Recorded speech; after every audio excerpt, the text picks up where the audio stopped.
mahasiswa Tekpang Universitas Terbuka. Ayo semangat untuk jadi juara. Akhirul kalam, wassalamualaikum warahmatullahi wabarakatuh. Waalaikumsalam warahmatullahi wabarakatuh. Terima kasih Bu Atifa atas waktunya. Selanjutnya, kita juga ada sambutan nih dari ketua acara kita, yaitu Kanovika Feni. Kepada Kanovika, waktu dan tempat dipersilakan. Assalamualaikum warahmatullahi wabarakatuh. Yang terhormat Ibu Atifah Fauziah STP MSI selaku Kepala Prodi Teknologi Pangan Universitas Terbuka. Yang saya hormati Bapak Joko Prasetyo STP MSI selaku narasumber PKM Center hari ini dari Universitas Brawijaya. Yang saya hormati Ibu Dini Nur Hakiki STP MSI selaku Pembina Himpunan Mahasiswa Teknologi Pangan Universitas Terbuka. Yang saya hormati para dosen pembimbing program kreativitas mahasiswa 2023. Yang saya hormati Kak Naufal Mahmud selaku Ketua Umum Himpunan Mahasiswa Teknologi Pangan Universitas Terbuka. Serta para peserta yang berbahagia. Pertama-tama, marilah kita bersyukur kepada Allah Subhanahu wa Ta'ala yang telah melimpahkan rahmat-Nya sehingga kita dapat berkumpul di acara PKM Center ini dalam keadaan sehat walafiat. Hadirin yang berbahagia, saya mengucapkan selamat datang dan terima kasih kepada para peserta PKM yang sudah menyempatkan diri untuk hadir di PKM Center. Saya juga mengucapkan terima kasih kepada rekan-rekan Himatepa yang telah bekerja sama dalam menyelenggarakan acara ini.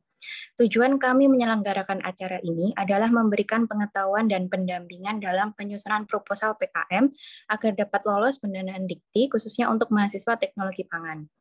Oleh karena itu, kita perlu mengetahui tips and trik menyusunan proposal PKM yang sesuai dengan ketentuan yang berlaku. Hadirin yang berbahagia, mari kita ikuti acara PKM Center dengan baik agar dapat berlangsung dengan lancar. Dan dari kita dapat memetik manfaat. Akhir kata, jika ada kekurangan dalam penyelenggaraan PKM Center, kami mohon maaf. Selamat mengikuti dan semoga bermanfaat. Wassalamualaikum warahmatullahi wabarakatuh.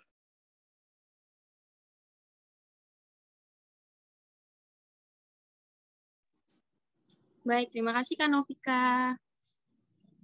Sebelum memulai webinar kali ini, ada baiknya kita berdoa terlebih dahulu, berdoa menurut agama dan kepercayaan masing-masing, berdoa dimulai.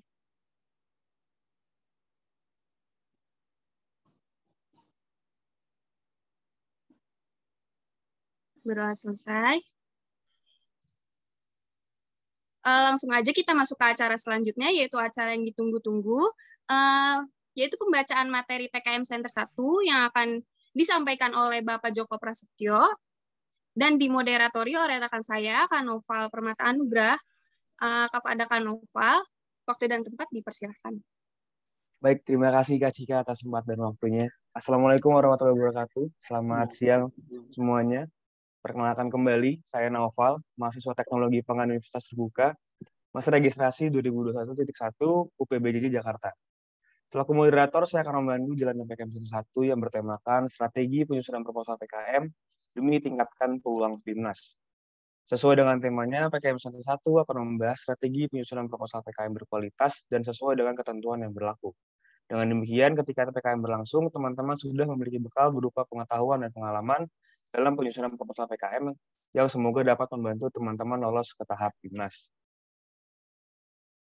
Pembicara pada PKM Center 1 ini adalah Bapak Joko Prasetyo STP MSI selaku dosen Universitas Brawijaya yang juga merupakan reviewer internal PKM Universitas Brawijaya dan reviewer PKM nasional.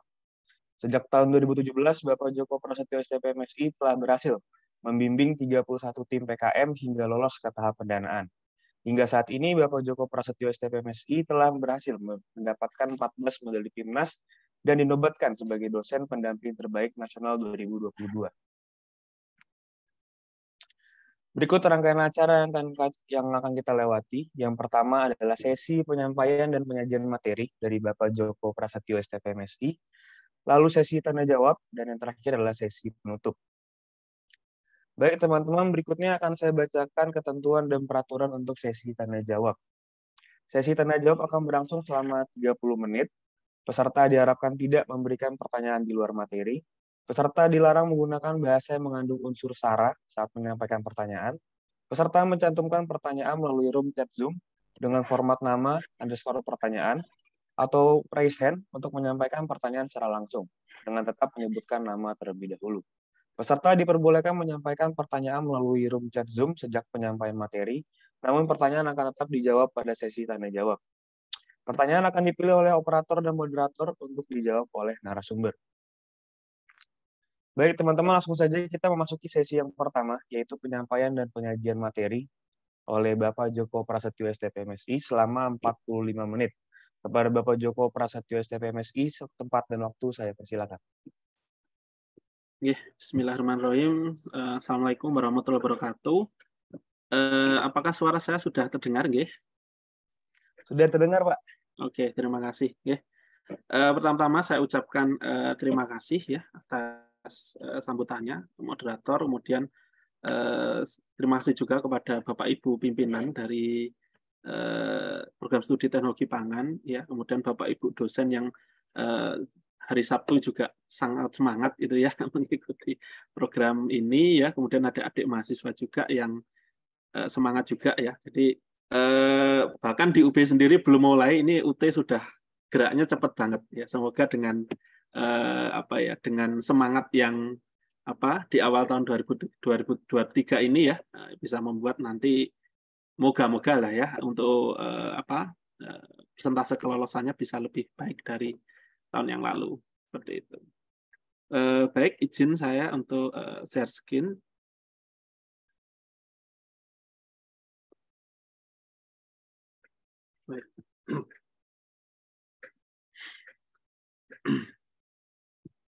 Baik, jadi seperti yang sudah disampaikan oleh moderator tadi bahwa untuk siang ya, ini sudah siang ya. Siang hari ini kita akan membahas tentang strategi penyusunan PKM ya demi meningkatkan peluang PIMNAS. Jadi untuk slide-nya cukup banyak Bapak Ibu dan adik-adik. Mungkin ini nanti akan saya percepat dan ada beberapa slide yang mungkin akan saya skip ya karena mungkin kita akan lebih fokus di strateginya gitu ya dari beberapa pengalaman yang pernah saya alami ya. Kemudian dari pengalaman dari beberapa universitas yang pernah menjadi juara, terutama IPB di tahun lalu. Nah, tadi juga sempat disinggung ya terkait dengan pendanaan PIMNAS ya atau PKM ya. Jadi di tahun 2022 ini memang terjadi penurunan yang dikarenakan karena adanya pengurangan anggaran dari kementerian sehingga banyak sekali pos-pos untuk perlombaan kompetisi di tingkat mahasiswa itu akhirnya terpaksa dikurangi gitu. Sehingga pada tahun 2022 itu jatah gitu ya. Jatah tiap-tiap universitas itu dikurangi. Yang awalnya mungkin 1.000 proposal itu dikurangi hingga separuhnya. Dan ini berlaku untuk semua klaster perguruan tinggi. Sehingga kalau kita lihat di sini ya di tahun lalu 2022 36.917 itu proposal yang terunggah. Kemudian yang didanai hanya 1.783. Artinya hampir 3.000 ya, hampir 3.000 kuotanya yang dikurangi dari tahun 2021. Nah, tapi menurut info yang saya dapatkan bahwa untuk tahun ini kemungkinan tahun ini mungkin akan kembali normal sehingga insya Allah untuk proporsi atau persentase proposal yang didanai itu insya Allah akan meningkat dari tahun lalu. Kemudian untuk informasi juga bahwa untuk PIMNAS tahun depan akan berlangsung di Universitas Padjadjaran, seperti itu ya, jalan-jalan ke Bandung untuk tahun depan insya Allah gitu ya. Baik. Kemudian tadi juga sudah disinggung ya, ini capaian UT pada PKM 2 tahun terakhir memang ya saya kira untuk tahun 2022 memang tidak ada yang meningkat ya. Hampir semuanya turun karena memang kuotanya menurun, tapi paling tidak harapan nanti ya setelah usaha yang kita lakukan bersama-sama dari teman-teman dari Himatepa dan PKM Center nanti harapannya nanti tahun 2023 itu bisa lebih baik dari tahun 2022 dan skema PKM-nya juga kalau bisa juga lebih bervariasi gitu ya. Seperti itu. Nah, kemudian untuk sejarah juara PIMNAS ya tahun lalu akhirnya setelah 4 tahun berturut-turut dipegang oleh Gajah Mada pialanya ya. Akhirnya tahun lalu kembali ke pangkuannya UIPB ya. IPB itu yang menjadi juara umum PIMNAS pertama kali waktu itu ya. Kalau ada juara umumnya itu yang pertama kali itu IPB. Kemudian tahun 2022 itu kembali lagi ke IPB. Nah, saya ingin memberikan informasi saja bagaimana kerja keras IPB dalam mewujudkan impiannya menjadi juara di tahun lalu. Ternyata memang tidak mudah Bapak Ibu, dan sama seperti UT saya kira mereka sudah mulai programnya itu sejak jauh-jauh hari. Nah, kemudian sebelum kita masuk ke perjuangannya IPB, ya ini adalah situasi PKM saat ini. Jadi betul tadi yang disampaikan oleh Ibu Kaprodi ya, bahwa PKM itu adalah program kemahasiswaan paling prestisius dan paling bergensi di Indonesia kalau di tingkat mahasiswa. Karena semua rumpun ilmu itu bisa masuk di sini. Tidak seperti kontes robot, kontes mobil hemat, kontes jembatan yang hanya rumpun ilmu tertentu yang masuk, tapi untuk PKM itu semua program studi, semua disiplin keilmuan bisa masuk di sini. Sehingga nggak salah ini menjadi kompetisi paling bergengsi di Indonesia. Kemudian peta kekuatan perguruan tinggi juga sangat dinamis saat ini. Hampir semua perguruan tinggi itu sekarang memprioritaskan PKM menjadi kompetisi yang paling diincar gitu. Nanti akan saya jelaskan kenapa. Karena efek yang dihasilkan dari PKM itu tidak hanya untuk IKU saja, tapi kemana-mana gitu. Bisa nanti ke paten, artikel ilmiah, kemudian bisa juga dilanjutkan ke kompetisi internasional, sehingga efek yang dihasilkan itu banyak gitu. Sehingga itulah kenapa sangat diincar oleh perguruan tinggi. Kemudian terjadi pergeseran kuantitas ke kualitas. Jadi adik-adik mungkin ini nanti ya PR-nya mungkin di awal ini adalah nyari ide yang sebagus-bagusnya. Mungkin belum mikir proposal, tapi buatlah atau carilah ide yang menarik gitu ya, sehingga nanti setelah ide itu dapat, koordinasi dengan dosen pembimbing, kemudian nanti untuk tahap berikutnya adalah pembuatan proposal. Kemudian perguruan tinggi semakin militan dalam pembinaan PKM. Nah ini memang betul ya. Saya lihat juga ini UT luar biasa ini ya, militan sekali ya. Di awal tahun sudah menggelar acara seperti ini yang mungkin belum banyak perguruan tinggi yang memulai, tapi ini sudah mulai, ini luar biasa. Dan otomatis sekarang persaingan semakin ketat ya. Jadi kalau semua perguruan tinggi memprioritaskan PKM, otomatis persaingannya akan semakin ketat ya. Biasanya persentase yang lolos PIMNAS daripada yang dibandingkan dengan proposal yang diunggah itu hanya 1% adik-adik. Jadi kalau adik-adik itu lolos PIMNAS, itu Anda menjadi bagian dari 1% dari proposal yang diunggah. Kalau adik-adik lolos pendanaan, itu kurang dari 5%. Jadi luar biasa ya. Jadi lolos pendanaan aja sudah sangat luar biasa kalau untuk PKM ini. Nah, ini adalah sedikit ya yang saya ambil dari Instagramnya PKM Center IPB. Kita tahu IPB juara tahun lalu, juara umum ya, PIMNAS. Tapi mereka sudah memulainya itu sejak 15 Desember 2021. Itu mereka mencanangkan yang namanya Adikarta Project ya. Adikarta itu kan nama piala PIMNAS ya, Adikarta Kartawidya.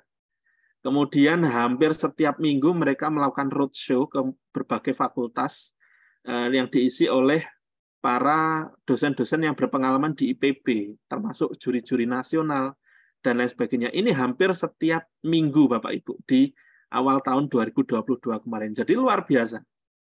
Kemudian medsosnya, kalau saya lihat ya, medsosnya itu aktif banget. Ya.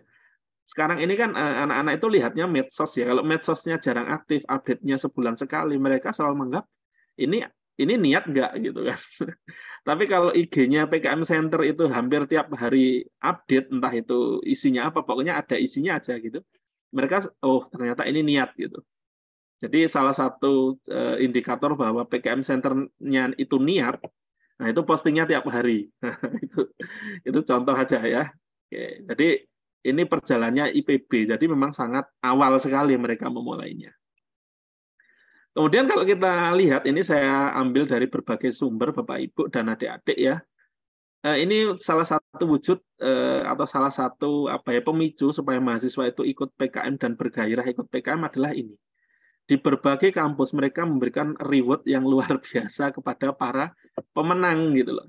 Ada yang dijanjikan beasiswa, bahkan di Universitas Negeri Makassar itu diumrohkan Bapak Ibu dan adik-adik. Jadi misalnya satu tim itu ya dapat perak atau perunggu gitu, pokoknya dia juara aja gitu. Itu satu tim dan dosennya itu diumrohkan gitu di Makassar.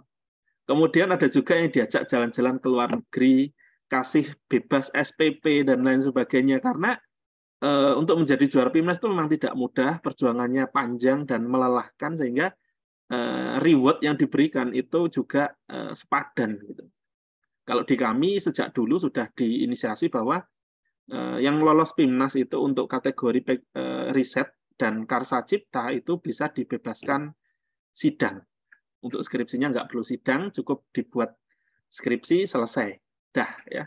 Bahkan kalau untuk yang sekarang ini yang untuk penerapan IPTEK ya, PKMPI sama PKM Pengabdian Masyarakat itu sudah bisa dikonversi, mahasiswanya nggak perlu ikut mata kuliah pengabdian masyarakat lagi. Jadi sudah bebas ya, seperti itu. Nah, ini mungkin bisa disampaikan nanti kepada mahasiswa bahwa ini loh benefitnya kalau ikut PKM itu ya. Oke, tadi sudah disampaikan juga bahwa PKM ini adalah program dari kementerian ya, Kemendikbudristek yang melibatkan mahasiswa dalam pengembangan kreativitas berlandaskan ilmu pengetahuan. Jadi adik-adik nanti pada saat adik-adik itu mencari ide atau menggali ide, ingat kata ini, kreativitas ya. Ini yang paling penting karena namanya juga program kreativitas mahasiswa. Kalau nggak kreatif nggak bisa lolos ya. Oke, kemudian ini juga saya ambil juga dari buku panduan. Ini harus kita sampaikan terus ya, bahwa tujuan PKM itu adalah memandu mahasiswa itu menjadi pribadi yang tahu aturan dan taat aturan. Ya, itu selalu, itu yang pertama. Jadi aturannya apa di buku panduan ya, kalau halamannya nggak boleh dari 10, spasinya nggak boleh dari lebih dari 1,15, itu pasti akan gagal. Ya, jadi yang pertama adalah tahu aturan dan taat aturan. Kemudian harus objektif dan kooperatif, kreatif dan inovatif dalam membangun Kebhinneka Tunggal Ikaan intelektual. Dan ini yang diharapkan dari penyelenggaraan PKM ke mahasiswa. Oke ya, ini kata kuncinya kreativitas. Ya. Kemudian untuk jenis-jenis bidang PKM ya, ini per tahun lalu ya, karena buku panduan yang 2023 belum keluar, tapi insya Allah nanti keluarnya mungkin sekitar bulan Februari ya, mungkin kalau nggak Februari ya telat-telatnya Maret ya, seperti itu. Nah, ini ada 8 bidang dan PKM karya tulis. Jadi adik-adik ya, yang 8 bidang itu ada PKM riset, eksakta ya. Kemudian ada riset sosial humaniora untuk teman-teman bidang sosial gitu ya. Kemudian PKM pengabdian kepada masyarakat ya, PM. Kemudian PKM kewirausahaan, PKM penerapan IPTEK, PKM karsa cipta, PKM video gagasan konstruktif ya, dan PKM karya inovatif atau PKM KI. Ini PKM 8 bidang yang sifatnya adalah pendanaan. Jadi adik-adik nanti kalau mendapat mengajukan proposal di 8 bidang ini, Anda akan mendapatkan pendanaan sesuai dengan yang disarankan atau ditulis di proposal ya. Sifatnya pendanaan dan ini muaranya nanti ke PIMNAS. Kemudian yang skema 2 adalah PKM karya tulis ya, ada PKM artikel ilmiah dan gagasan futuristik tertulis GFT ya. Ini sifatnya adalah insentif ya. Tahun lalu yang mengajukan proposal di AI dan GFT itu dapat 2,5 juta yang sifatnya itu insentif ya. Kalau yang 8 bidang itu 5 juta ya.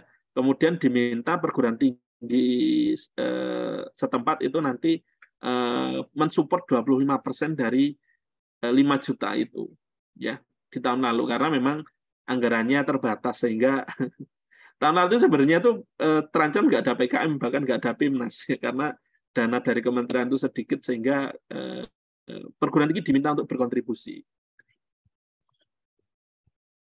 Oke, kemudian untuk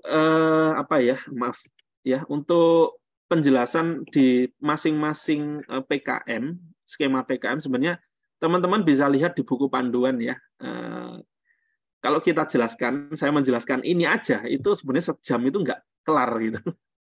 Apalagi kita harus bahas strategi. Jadi ini nanti adik-adik saya minta untuk membaca di buku panduan secara cermat. Ya, buku panduannya ada banyak, ada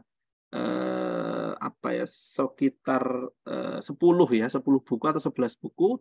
Kalian bisa download di Simbel Mawah, nanti bisa dibaca satu-satu. Mana yang adik-adik ingin tuju gitu ya. Apakah itu PKM-RE, PKM-RSH, PKMK, dan lain sebagainya. Nah, tapi tips dari saya, mungkin adik-adik jika ingin mengajukan judul PKM, sebaiknya kita juga harus tahu fasilitas sarana dan prasarannya di perguruan tinggi kita. Ya, ini bukan mendeskripsikan, bukan ya, karena kadang-kadang kalau memang tujuannya kita nanti mau menang di PIMNAS gitu ya, apa yang kuat di kampus kita gitu. Misalnya kita kuatnya di kewirausahaan, ya udah kita kirim kewirausahaan mungkin lebih banyak gitu. Kemudian gimana? Tapi saya senang RE Pak, ya monggo. Tapi ingat bahwa RE itu saingannya berat banget gitu ya. Misalnya UGM, IPB ya mungkin dari sarana prasarana mereka jauh lebih lengkap daripada kita gitu. Saya sendiri juga menyadari itu, makanya saya jarang masuk ke RE karena dari fasilitasnya kita masih kalah sama mereka sehingga agak susah untuk mengejar mereka gitu loh. Jadi kita mungkin mainnya di misalnya PKM kewirausahaan, pengabdian masyarakat, atau mungkin di sosial humaniora yang mungkin tidak perlu fasilitas lab yang cukup cukup lengkap gitu. Nah ini juga bisa menjadi bahan pertimbangan untuk adik-adik nanti ya. Jangan mencari judul yang tidak ada fasilitasnya, itu nanti akan membuat adik-adik susah nanti kalau itu didanai gitu. Nah itu problem juga gitu.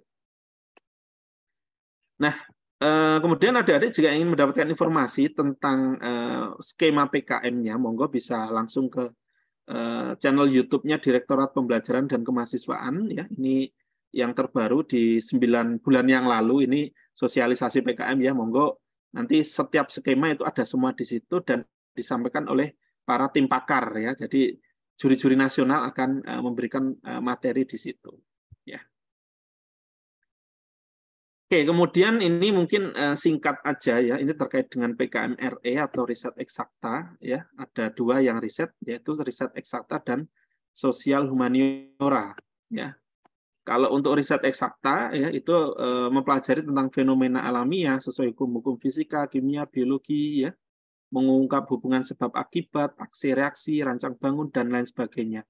Nah, triknya untuk adik-adik yang tertarik ke RE nanti bisa lihat judul-judul PKM-RE yang lolos PIMNAS ya. Jangan dilihat yang lolos pendanaan, lihat yang lolos PIMNAS karena itu judul-judul yang sangat matang gitu. Ya.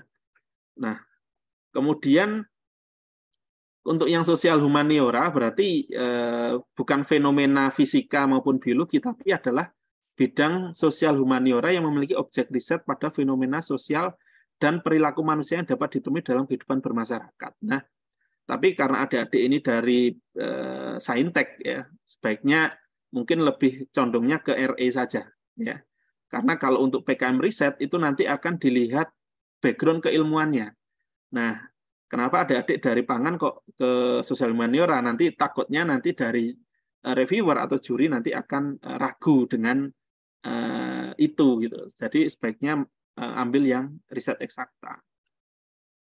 Kemudian yang kedua penerapan IPTEK ya. Jadi kalau penerapan IPTEK itu intinya kita memberikan bantuan IPTEK kepada mitra ya sebagai bentuk solusi atas permasalahan atau kebutuhan prioritas mitra ya.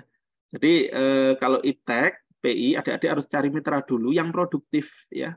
Seperti UMKM, kemudian ada kelompok tani, kemudian ada apalagi ya kelompok nelayan dan lain sebagainya. Pokoknya itu adalah mitra produktif itu nanti akan bisa dijadikan untuk PKMPI. Kemudian yang berikutnya pengabdian masyarakat ya ini kalau pengabdian masyarakat mitranya itu adalah mitra non profit ya atau non produktif. Jadi misalnya seperti pondok pesantren, ibu-ibu PKK, kemudian teman-teman di saudara-saudara kita yang disabilitas, kemudian ada juga TKW gitu ya. Perkumpulan TKW, kemudian apalagi ya anak jalanan dan lain sebagainya itu biasanya teman-teman atau mahasiswa itu banyak yang menjadikan mereka itu mitra gitu. karena mereka punya masalah, kemudian kita hadir untuk memberikan solusi atas permasalahan mereka. Jadi syaratnya adalah kalau yang pengabdian masyarakat, solusinya itu harus dari mereka. Itu yang penting. Kemudian PKM kewirausahaan ya, ini juga tahun lalu UT ada yang lolos 1 ya di kewirausahaan. Nah, kemudian kalau yang kewirausahaan itu mungkin sedikit tips aja ya, karena sekarang itu reviewer itu tidak harus apa ya, profit gede itu selalu menang, tidak. Jadi kita menganggapnya bahwa wah ini harus bisa menjual sekian banyak, omsetnya bisa berpuluh-puluh juta, itu tidak menjadi satu patokan bahwa itu akan menang. Jadi yang dilihat tetap nomor 1 adalah kreativitas. Kalau adik-adik membuat produk atau jasa, usahakan bahwa itu kreativitasnya tinggi. Kalau bisa memang belum ada, ya. Dan kalau bisa jangan produk pangan yang umum. Tapi kalau produk pangan fungsional itu masih boleh. Artinya adik-adik kalau membuat susu misalnya, ya. Susu tapi ini cocok dikonsumsi oleh orang yang diabetes misalnya. Intinya pangan fungsional, jadi bukan pangan biasa. Itu masih peluangnya masih cukup besar. Dan kemarin banyak juga yang didanai dari kami, karena kami juga dari Fakultasnya Teknologi Pertanian. Itu banyak yang membuat produk-produk pangan fungsional dan hampir semuanya itu masuk PIMNAS. Asalkan pangan fungsional, ya. Kalau pangan umum seperti keripik ini, keripik itu, mending jangan. Pasti itu akan gugur, ya, karena dinilai rendah untuk kreativitasnya. Kemudian ini juga jasa ya, ini masih sedikit yang melirik di bidang jasa, padahal peluangnya cukup tinggi sekarang ya, jasa-jasa itu. Ya. Cuma nanti adik-adik cari ide jasa apa kira-kira yang belum ada dan bisa dijadikan peluang untuk kewirausahaan. Kemudian yang berikutnya Karsa Cipta ya. Kalau Karsa Cipta itu memang lebih condong ke rancang bangun gitu ya. Kita membuat prototipe karena outputnya harus prototipe ya. Terserah ya. Intinya prototipe apapun itu yang jelas harus bisa menyelesaikan permasalahan yang ada ya. Dan ini kalau bisa sesuai dengan disiplin keilmuannya adik-adik ya. Misalnya adik-adik dari teknologi pangan itu lebih banyak ke mempelajari misalnya fermentasi misalnya. Ya kan, atau apalagi fermentasi, pengeringan misalnya. Nah, bisa nggak kita buat prototipe itu, misalnya untuk mempercepat fermentasi atau supaya kualitasnya bagus dan lain sebagainya. Nah, itu cocok juga untuk bidangnya adik-adik untuk Karsa Cipta. Kemudian berikutnya karya ilmiah, ya PKM KI itu seperti Karsa Cipta, namun kalau KI itu sudah fungsional. Jadi kalau kita membuat, kalau KC itu kan prototipe ya, belum menjadi produk yang fungsional atau scale up atau bisa langsung digunakan, itu KC itu seperti itu, tapi kalau KI itu harus siap digunakan. Ya, misalnya tahun lalu ada tim kami yang dia membuat alat pemijat ya untuk memperlancar ASI, misalnya ada pemijat di punggung, di bagian ruas tulang berapa itu, ada anak kedokteran yang mendesain itu dan sampai lolos ke PIMNAS gitu. Jadi artinya produknya harus fungsional, inovatif dan solutif. Kalau KI artinya langsung bisa dipakai atau dioperasikan. Ya, katakanlah ya skalanya skala 1:1 gitu. Jadi bukan prototipe lagi. Kemudian yang berikutnya PKM VGK ya ini bertujuan untuk apa ya kita punya gagasan gitu ya. Adik-adik punya gagasan. Tapi harus ini isu SDGs ya. Jadi temanya itu tema-tema SDGs dan isu nasional dan ditampilkan dalam bentuk video. Nah, ini adik-adik nanti monggo bisa lihat YouTube, ketik aja PKM VGK itu nanti akan keluar semua contoh-contoh video dari semua universitas yang ada di Indonesia. Karena memang syaratnya harus diupload di YouTube. Jadi adik-adik nanti bisa tonton seperti apa yang lolos di PIMNAS, video-video yang seperti apa. Kemudian kalau GFT itu, kalau dulu namanya GT, ya, jadi gagasan tertulis. Nah, sekarang namanya GFT, gagasan futuristik tertulis. Jadi adik-adik kalau punya gagasan atau konsep, ya apapun itu, konsep yang nanti sifatnya futuristik, berarti masa depan, ya future gitu. Yang bisa diaplikasikan mungkin 5 tahun lagi, 10 tahun lagi. Ya, adik-adik kalau punya gagasan seperti itu tulis saja di GFT ini. Ini sifatnya insentif. Insentif ya. Jadi dapat insentif tapi bukan pendanaan, tapi ini bisa ke PIMNAS nanti. Kemudian yang berikutnya PKMAI atau artikel ilmiah. Jadi adik-adik kalau punya seperti data gitu ya, data hasil riset atau mungkin hasil praktikum yang mungkin ada data dan ingin dipublikasikan ke jurnal gitu, bisa diajukan ke AI. Nanti dapat insentif mungkin 2,5 juta atau 3 juta ya, yang digunakan untuk publikasi ya. Tapi ini nanti tidak dipimnaskan. Tapi kalau tahun lalu misalnya adik-adik punya lolos pendanaan dan diminta untuk buat artikel ilmiah, masukkan aja di sini ya, diajukan aja, nanti dapat insentif kalau lolos. Nah, kemudian ini adalah alur penilaiannya ya adik-adik.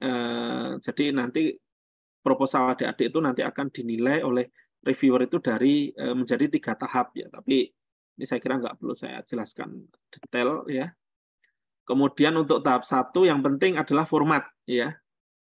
Ini yang penting. Ini saya titik beratkan karena banyak mahasiswa yang menganggap remeh ini gitu. Saya masih ingat tahun lalu ngisi di UT juga, saya diminta untuk mereview beberapa proposal dan hanya ada 1 atau 2 proposal dari sekian belas proposal yang formatnya itu sudah sesuai. Nah, ini menunjukkan bahwa adik-adik itu masih belum masih menganggap remeh format. Padahal adik-adik formatnya keliru aja itu sudah pasti gugur di tahap pertama. Ya, saya menyeleksi 100 proposal misalnya. Seluruh Indonesia. Ini jujur ya, yang lolos di tahap kedua itu nggak sampai 30 proposal. Artinya ada sekitar 70 proposal yang saya reject di tahap pertama karena formatnya salah.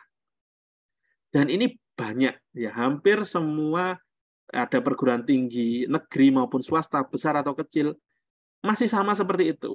Ya, jadi kurang teliti. Padahal ini penting sekali. Makanya saya diminta oleh panitia, nanti termasuk Bu Dini juga ya. Nanti kalau ada proposal yang sudah selesai, nanti saya diminta ngecek, siap Bu. Ya. Nanti saya akan coret-coret gitu ya, mana yang salah, mana yang sudah benar. Harapannya nanti persentase lolos ke tahap 2 itu besar. Nah, kemudian kalau lolos ke tahap 2, itu baru nanti substansi yang kita nilai, ya, tingkat kreativitas, keterulangan topik, tantangan intelektual dan lain sebagainya, itu baru kita nilai di tahap kedua kalau formatnya udah lolos.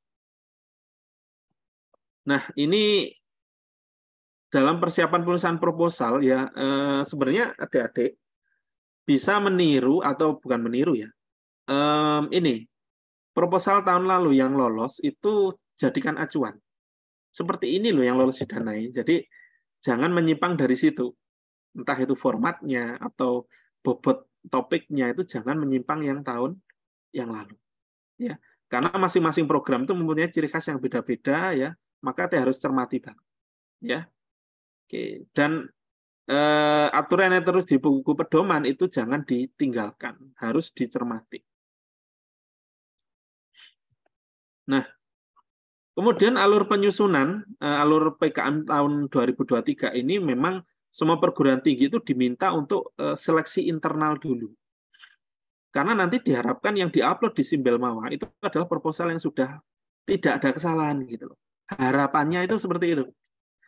Tapi kenyataannya memang masih banyak ya, sehingga penyusunan proposal dan seleksi perguruan tinggi ini mohon bisa dipantau gitu. Benar-benar dipantau sehingga proposal yang nanti masuk ke Simbel Mawar itu sudah betul secara format. Ya. Harapannya secara substansi juga bagus, sehingga adik-adik harus memilih dosen yang tepat ya, sesuai dengan topiknya gitu. Kemudian setelah masuk di seleksi proposal nanti masuk ke pelaksanaan PKM ya kalau didanai. Kemudian kalau setelah pelaksanaan PKM nanti masuk ke tahap PKP 2 ya, Monef gitu ya. Kemudian setelah itu nanti masuk ke pelaporan, baru kalau lolos nanti akan diundang ke PIMNAS Universitas Pajajaran di insya Allah nanti kalau nggak salah ya di bulan-bulan November. Jadi pamungkas, PIMNAS itu menjadi kompetisi pamungkas di sekarang dipegang oleh Puspernas ya. Ya, Puspernas itu yang megang Pimnasnya itu. Kemudian ini tips juga ya, ini sebenarnya sudah saya sampaikan juga di tahun yang lalu ya, bahwa teman-teman buatlah checklist gitu ya.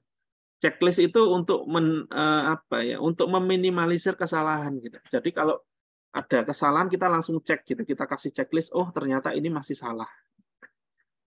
Misalnya seperti cover lembar pengesahan ini kan jelas nggak boleh ya. Kalau upload ke Simbel Mawar itu harus dimulai dari daftar isi gitu. Kadang-kadang kita masih menemui hal-hal seperti ini, makanya kalau udah di checklist nanti dosen pendampingnya tahu, oh ini yang kurang, ini yang masih butuh perbaikan, ya. Nah ini nanti adik-adik silakan bisa di print ya, disesuaikan dengan format terbaru sehingga nanti panitia dari PKM Center itu kalau diminta untuk mengecek format dari teman-teman yang sudah membuat proposal itu gampang. Nah, di kami itu yang ngecek list itu ya juga panitia gitu ya. Jadi misalnya ada 20 nih proposal yang masuk, nanti dicek dulu sama panitia. Oh ini kurang, dicek, perbaiki dulu. Sehingga nanti pada saat mau diajukan ke reviewer, tiap-tiap fakultas biasanya punya reviewer internal gitu. Nanti mereka tidak ngecek format lagi gitu. Ya tetap dicek tapi sepintas itu. Lebih ke substansi. Jadi memang filternya itu banyak. Kemudian yang kedua, template ya.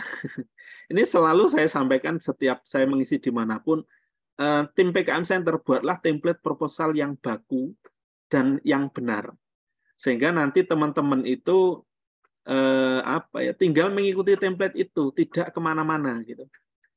Jadi hampir semua, katakanlah nanti semua satu fakultas itu atau satu universitas template-nya sama. Kalau betul-betul semua, ya makanya template-nya harus betul. Nah ini penting ini. Ini tadi saya sampaikan bahwa dari 100 proposal, hanya 30% yang lolos hanya gara-gara salah format. Kemudian, ini hal-hal yang lain yang perlu diperhatikan ya. Ini seperti pustaka ya, diusahakan yang up to date ya. Jangan lupa tanda tangan basah pada biodata ya, jangan tanda tangan palsu atau scan-scanan, jangan ya. Tanda tangan digital masih diperbolehkan sepertinya ya. Kemudian adik-adik silakan cari inspirasi dari judul-judul yang lolos Pimnas di tahun yang lalu. Jadi seperti apa sih topik-topik seperti apa yang berpeluang untuk didanai dan lolos ke Pimnas. Kemudian strategi berikutnya adalah fokus di form penilaian ya. Jadi adik-adik di buku panduan itu ada form penilaian proposal. Di situ ada pembobotan itu loh. Ya kan? Mana yang bobotnya tertinggi gitu kan. Nah, itu kalau bisa ya Anda harus bagus di situ ya. Misalnya ini untuk PKMKC ya. Ini ada gagasan itu 20 bobotnya, kontribusi produk luaran terhadap perkembangan iptek itu 25. Jadi artinya kalau bobotnya yang tertinggi 25 berarti prototipe seperti apa yang harus kita buat itu. Berarti harus memecahkan masalah yang ada gitu. Itu semakin alatnya nggak harus canggih sih kalau KAC itu, yang penting dia fungsional dan bisa menyelesaikan permasalahan yang ada gitu. Nah, itu kuncinya di situ. Kemudian biodata dosen pendamping kadang kita masih menemukan dosen-dosen yang memberikan format biodatanya itu formatnya ini Simlitapmas gitu. Jadi tidak sesuai formatnya di PKM. Jadi mohon nanti Bapak Ibu dosen ngasih biodata ke mahasiswa, jangan lupa merubahnya ini ya. Jadi hanya ada jejak Tridharma Bapak Ibu. Jadi kalau Bapak Ibu nanti punya paten, punya buku ya jangan dimasukkan ya. Hanya 3 ini aja yang diminta oleh PKM ya. Pendidikan, pengajaran, penelitian dan pengabdian pada masyarakat ya sekitar 5 tahun terakhir saja.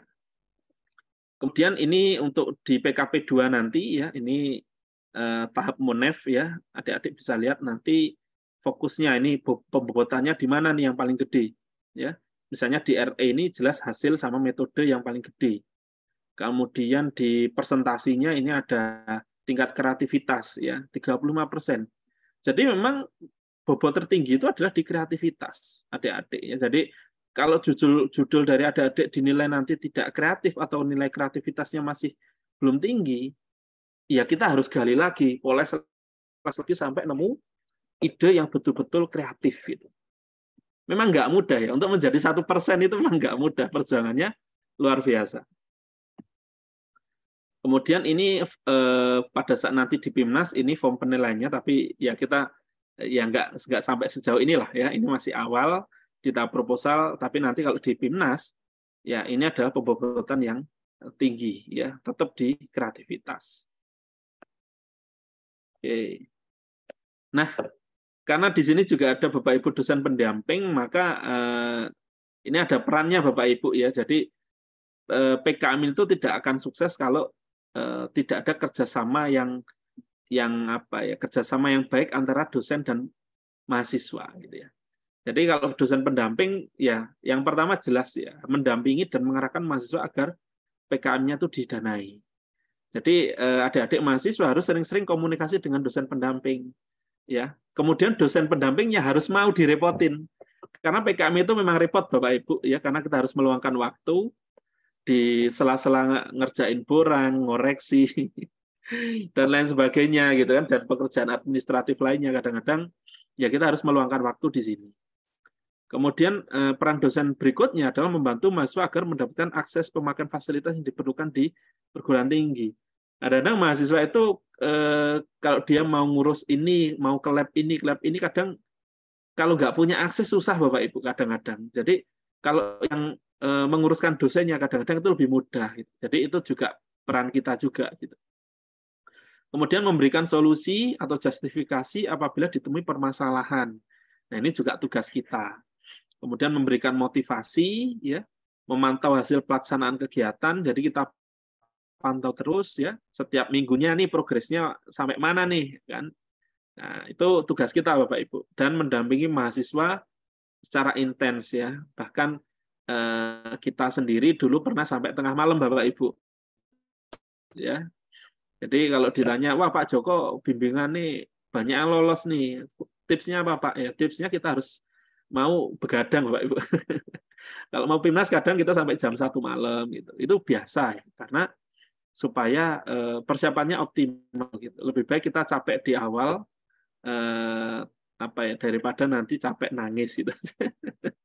Nggak apa-apa, yang penting kita berusaha dulu. Untuk masalah hasilnya itu nanti biar jadi bonus saja gitu. Yang penting usaha dulu.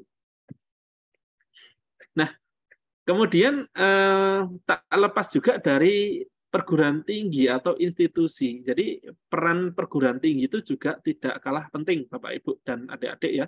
Terutama di bagian ini, memfasilitasi kebutuhan. Ya, ini termasuk peran perguruan tinggi. Jadi mengundang saya ini termasuk peran perguruan tinggi gitu kan. Jadi menghadirkan narasumber. Sama juga Bapak Ibu di kampus kami juga kita pasti akan mendatangkan narasumber dari luar supaya mendapatkan apa ya, pandangan yang berbeda gitu. Jadi fasilitas seperti lab, pengajuan paten dan lain sebagainya ini memang jangan diurusi mahasiswa kalau hal-hal seperti ini. Biarlah perguruan tinggi yang mengurus. Buatlah tim PKM Center yang nanti mahasiswa itu hanya fokus di programnya saja. Untuk hal-hal yang seperti ini itu biarkan institusi yang berperan. Kemudian menyelenggarakan MONEF secara berkala. Pada saat nanti pelaksanaan PKM, kita itu MONEF-nya itu kalau di awal-awal itu sebulan sekali. Dekati PKP 2 itu bisa seminggu sekali. Kadang ada MONEF fakultas, ada MONEF universitas, ya, supaya adik-adik nanti bisa lebih lancar dan lebih matang. Gitu. Kemudian mendatangkan reviewer, ya, kemudian juga memberikan reward. Nah ini UT bisa nggak ini ya? Harus mau ini memberikan reward supaya adik-adik itu semangat gitu. Karena adik-adik itu kalau tidak ada iming-iming reward zaman sekarang itu susah untuk membuat mereka itu mau gitu. Kalau kita lihat tadi dari Makassar aja diumrohkan Bapak Ibu, ada yang dibebaskan SPP, jadi atau dibebaskan sidang, itu termasuk reward-reward yang saya yakin adik-adik pasti akan sangat tertarik gitu untuk mengikuti PKM kalau ada reward-nya gitu. Nah ini manfaat bagi adik-adik kalau adik-adik juara PIMNAS ya, jelas membuat bangga orang tua, dikenal di kampus, ya, dapat reward, bebas ujian skripsi, ya. memudahkan apply beasiswa, termasuk BPI atau LPDP. Nah, ini adik-adik saya kasih contoh aja. Banyak sekali alumni-alumni PIMNAS yang nggak hanya bimbingan saya, tapi bimbingan yang lain. Ada namanya official alumni PIMNAS, sudah ada ofisialnya. Itu mereka mudah sekali untuk mendapatkan beasiswa pada saat sesi wawancara. Karena mereka adik-adik atau mahasiswa yang ditempa, yang mengikuti PKM, itu mereka secara soft skill itu meningkat jauh daripada yang tidak mengikuti PKM. Coba nanti dibandingkan, Bapak Ibu dosen pasti tahu itu. Anak-anak yang ikut PKM sama anak-anak yang nggak ikut PKM itu beda secara komunikasi, secara presentasi, secara interview, dan secara pemikiran itu beda. Jadi adik-adik yang pernah ikut PIMNAS atau PKM itu biasanya pada saat wawancara LPDP itu mudah sekali meyakinkan yang mewawancara itu loh. Karena saya dapat bocorannya tuh langsung dari yang mewawancara. Jadi ada dosen itu ya di kami yang dia adalah tukang wawancara LPDP, itu ditanya mahasiswanya kalau dia pernah, saya pernah juara PIMNAS, itu otomatis langsung diloloskan. Itu bocoran itu adik-adik. Jadi bocoran kalau ingin dapat LPDP baik dalam negeri maupun luar negeri. Nah, lalu bagi institusi bagaimana? Nah, ini mungkin Bapak Ibu yang pimpinan itu pasti tahu ya, bahwa PIMNAS, PKM PIMNAS itu peningkatan poin di Simkatmawa itu dibandingkan kompetisi di bawah Belmawa yang lain. Mendapatkan hibah PKM aja sudah ada poinnya. Lolos PIMNAS itu ada poinnya. Juara itu ada poinnya. Jadi untuk pengisian Simkatmawa ini porsi terbesar itu memang dari PKM. Kemudian bisa menambah jumlah pendaftaran hak cipta. Ini bagi instansi ini bagus. Adik-adik yang nanti punya produk di PKMK misalnya atau prototipe di PMKC itu bisa diusulkan di hak cipta. Ini juga bisa menjadi pengisian ya untuk perankingan, ini bagus sekali. Menambah jumlah pendaftaran paten. Ini dari PKM Bapak Ibu. Jadi kenapa perguruan tinggi itu selalu semangat dalam PKM, karena kita nggak hanya mengandalkan penelitian dari dosen, tapi dari mahasiswa nanti juga bisa menghasilkan hak cipta dan paten. Kemudian menambah publikasi artikel ilmiah, ya, jurnal, proceeding, ya. Biasanya teman-teman PKM itu kalau di kita wajibkan untuk ikut conference yang diselenggarakan di kampus, misalnya international conference. Kalian buat artikel, kalian ikut, kan lumayan tuh proceedingnya. Nama dosennya kan juga tercantum di artikelnya, sehingga itu menambah nilai juga bagi program studi maupun buat universitas. Kemudian yang kelima, bisa konversi mata kuliah. Jadi teman-teman yang ikut PKMPI atau PKMPM nanti akan bisa disetarakan SKS-nya dengan mata kuliah pengabdian masyarakat atau KKN. Jadi ini mengurangi beban akademik. Jadi nggak perlu nanti teman-teman itu KKN kemana nggak perlu. Karena dia udah lolos PI maupun PM, udah bebas KKN. Kemudian hasil dari PKM dapat diikutkan ke kompetisi internasional. Dan biasanya menang, Bapak Ibu. Jadi adik-adik yang ikut PKM, dia sudah terpoles dengan baik, kemudian sehabis itu dia ingin mengikutkan ke lomba internasional. Dan itu biasanya mudah menang, karena anak-anak itu sudah ada produknya, sudah berlatih presentasi. Biasanya mereka ikut lomba ke Malaysia atau kemana gitu, yang dekat-dekat aja, pokoknya internasional, itu rata-rata menang. Jelek-jeleknya perunggu lah. Tapi yang dapat gold itu sering. Nah, sehingga dari segi prestasi internasional itu bisa menambah poin. Kemudian jelas mendukung akreditasi ya Bapak Ibu ya.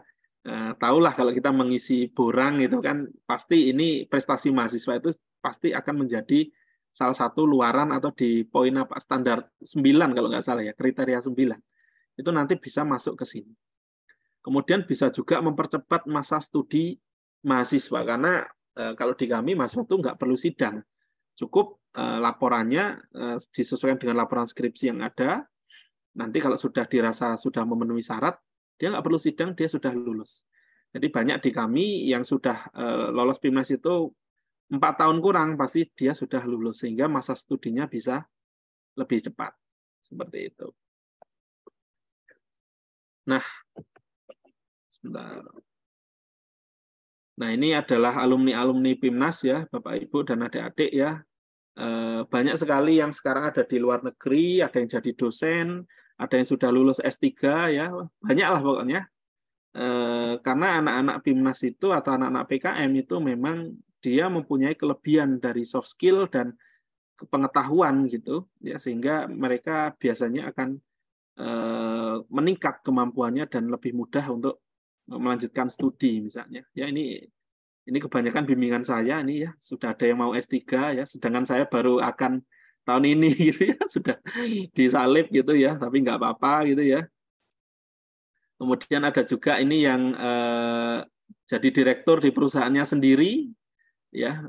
Ini juga sudah saya sampaikan tahun lalu, saya kira bahwa ada alumni PIMNAS yang dia membuat teknologi PEF ya, pulse electric field, untuk mensterilisasi susu tanpa termal gitu, yang non termal, sehingga dia bisa sterilisasi susu tanpa harus dipanaskan. Dan dia dapat medali emas waktu itu. Kemudian dia melanjutkan karyanya, dia buat usaha, kemudian dapat investor, sekarang jadi direktur di perusahaannya sendiri dan sukses gitu ya. Jadi ini adalah alumni PIMNAS juga gitu yang menjadi direktur di perusahaannya gitu. Kemudian, nah ini sebelum berakhir ya, ini waktunya kan udah mau habis ya, 45 menit.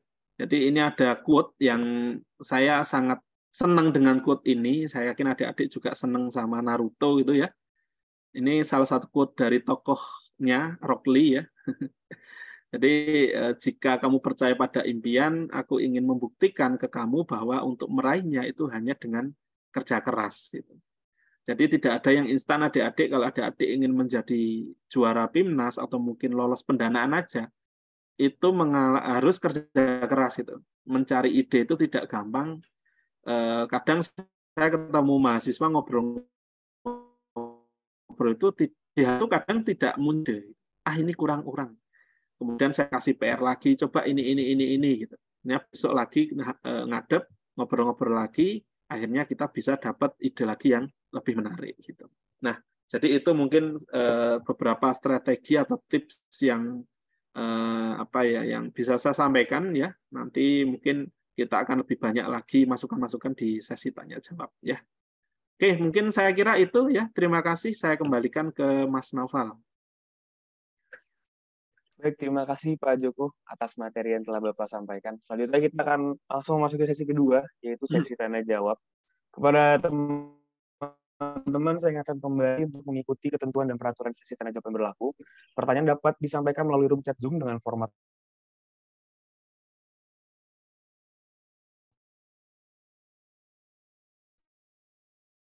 nama underscore pertanyaan. Baik, untuk tim operator diperbolehkan untuk share screen untuk pertanyaan-pertanyaannya.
Nah, belum ada yang bertanya ya?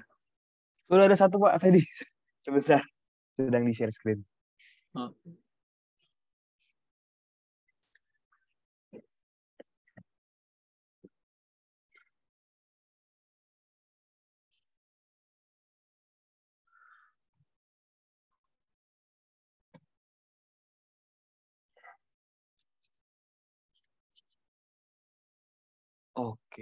Atau saya bacakan dulu saja Pak ya, pertanyaan pertama.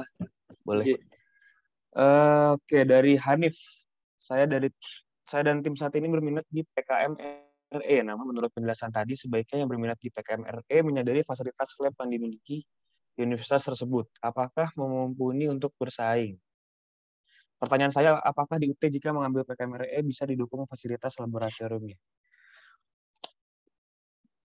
Oke, mungkin lebih tepatnya ini pertanyaannya diperuntukkan untuk dosen-dosen Iya, Indonesia terbuka ya. ini saya jawab dulu atau nanti mungkin bisa dilanjutkan oleh Bapak Ibu dosen atau pimpinan, nggih? Ya, boleh Pak. Mungkin Oke. ada masukan dari Pak Joko. Oke, jadi tadi saya memang sedikit menyinggung ya ke Mas Hanif ini ya. Artinya begini, Mas Hanif. Artinya kalau memang fasilitasnya itu ada, monggo gitu. Artinya gini, karena dari pengalaman saya dulu pernah ada tim kami itu yang RE gitu ya. Ternyata dia membutuhkan alat uji, misalnya spektro gitu ya, atau mungkin HPLC gitu ya. Ternyata nggak ada gitu, nggak ada di UB waktu itu, sehingga harus mencari ke tempat lain. Ternyata adanya di Surabaya misalnya, di ITS gitu, atau di UNER. Ternyata di sana juga susah gitu, karena harus antri, kemudian mahal dan lain sebagainya. Dan akhirnya menjadi problem gitu buat kita, sehingga akhirnya di pengujian itu akhirnya tidak terlaksana gitu, karena kita nggak punya fasilitasnya, dan adanya fasilitasnya itu di perguruan tinggi yang mungkin di luar kota. Nah, bukan berarti tidak boleh, enggak ya, boleh gitu, asalkan harus difikirkan juga nanti apakah ada pengujian atau ada fasilitas tertentu yang mungkin di lab-nya itu mungkin nggak tersedia gitu, sehingga nanti jangan sampai merepotkan apabila itu nanti didanai. Apakah boleh atau enggak? Ya boleh gitu. Cuma harus mikir juga apakah nanti akan menyusahkan atau tidak. Lebih ke itu aja sih. Jadi kalau idenya bagus ya monggo, nanti dosennya akan mengusahakan kok. Mungkin akan mencarikan lab dan lain sebagainya. Mungkin kalau dari saya mungkin itu. Monggo, mungkin dari Bapak Ibu ingin menambahkan, monggo. Baik, terima kasih Pak Joko. Mungkin Ibu dan Bapak dosen dari UT bisa menambahkan. Oke. Silakan buat Mas Noval. Iya. Suara saya terdengar ya? Terdengar, Bu. Silakan. Seperti yang dijelaskan oleh Pak Joko, mengenai fasilitas lab, kalau UT itu ada Mas, ada fasilitas lab. Namun memang apakah bisa dijalankan atau tidak, itu tergantung ide yang mau dikemukakan oleh mahasiswa. Jadi nanti silahkan Mas Hanif konsultasi dengan dosen pembimbingnya. Apakah ide Mas Hanif ini bisa visible dilakukan di lab UT? Nanti jikapun itu kurang visible, nanti kalau di UT sendiri pelaksanaan penggunaan laboratorium selama ini untuk praktikum, kita bermitra dengan beberapa laboratorium di perguruan tinggi masing-masing PBJJ. Jadi nanti silahkan Mas Hanif konsultasi dulu dengan dosen pembimbingnya, apakah bisa dilaksanakan di UT atau bisa dilaksanakan di laboratorium mitra, seperti itu. Jadi dilihat dulu Mas, idenya itu seperti apa. Tapi kalau dari Prodi Teknik sendiri nanti akan membantu kira-kira apakah bisa atau tidak. Nanti jika ada yang tidak bisa nih kayak gitu, nanti didiskusikan kembali mana yang bisa kita kompromikan. Begitu ya Mas Hanif, penjelasan dari Prodi. Baik, terima kasih buat Tifa. Sama-sama. Oke, gimana Kak Hanif, sudah jelas untuk pertanyaannya? Apakah masih ada yang mau ditanyakan kembali mengenai pemanfaatan lab?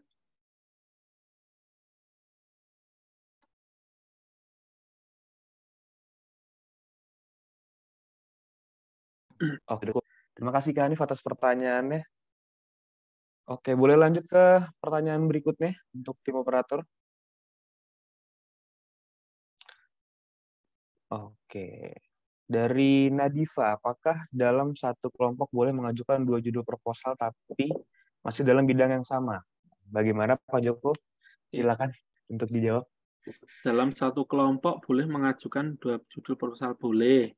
Syaratnya adalah bahwa mahasiswa itu hanya maksimal 1 menjadi ketua, ya. Jadi boleh lebih dari 1 menjadi anggota itu boleh, tapi kalau untuk yang menjadi ketua satu nama itu ya, itu hanya boleh di satu proposal. Ya, jadi boleh ini dari Mbak Nadifa ya, boleh ya lebih dari satu boleh. Tapi nanti yang didanai biasanya itu maksimal 2 kalau di ketentuan seperti itu. Tapi biasanya ada juga yang mahasiswa itu lolos sampai 3, sampai 4 itu ada itu ya. Tapi ya nggak apa-apa sih. Tapi kalau ambil amannya mungkin maksimal 2 saja. Kalau mau aman gitu ya. Tapi yang pasti satu mahasiswa tidak boleh menjadi 2 ketua. Maksimal hanya 1 ketua, boleh 2 anggota, itu boleh. 1 ketua, 1 anggota itu boleh. Jadi kalau satu tim nih udah kompak banget pengen buat 2 proposal, boleh aja, cuma nanti ketuanya beda. Jadi boleh ya, Mbak Nadifa. Oke, terima kasih Pak Joko.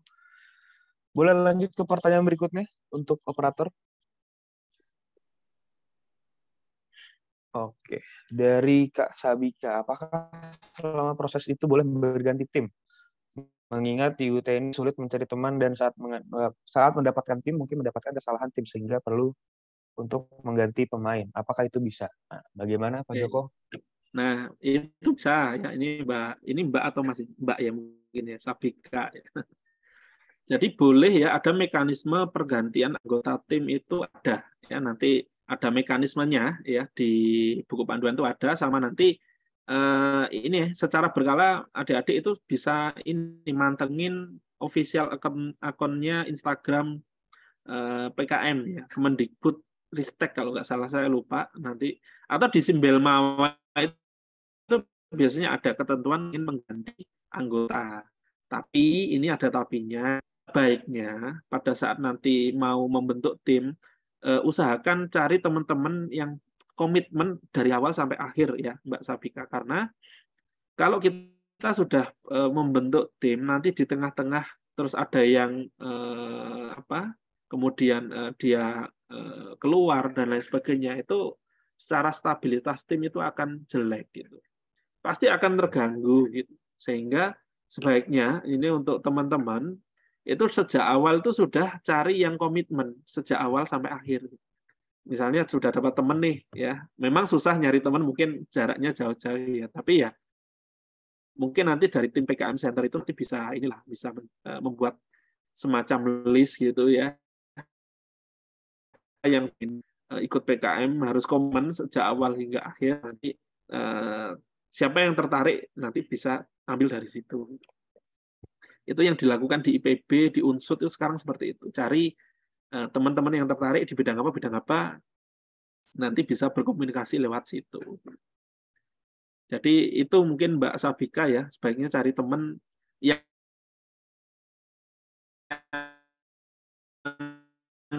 kalau ada polling janganlah ya, nanti mengganggu pasti itu. Penting cari yang setia sejak awal.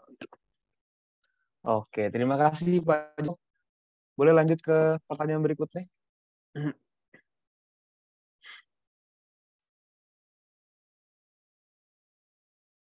Oke, dari Kak Fionita. Karena mahasiswa UT pada dasarnya lokasi sangat berbeda-beda, maka PKM bidang apa yang paling cocok untuk mahasiswa UT yang dapat dikerjakan secara daring? Karena hampir semua bidang tadi ketentuannya dikerjakan secara luring. Terima kasih. Silakan Pak Joko. Oke, Mbak Fionita ya.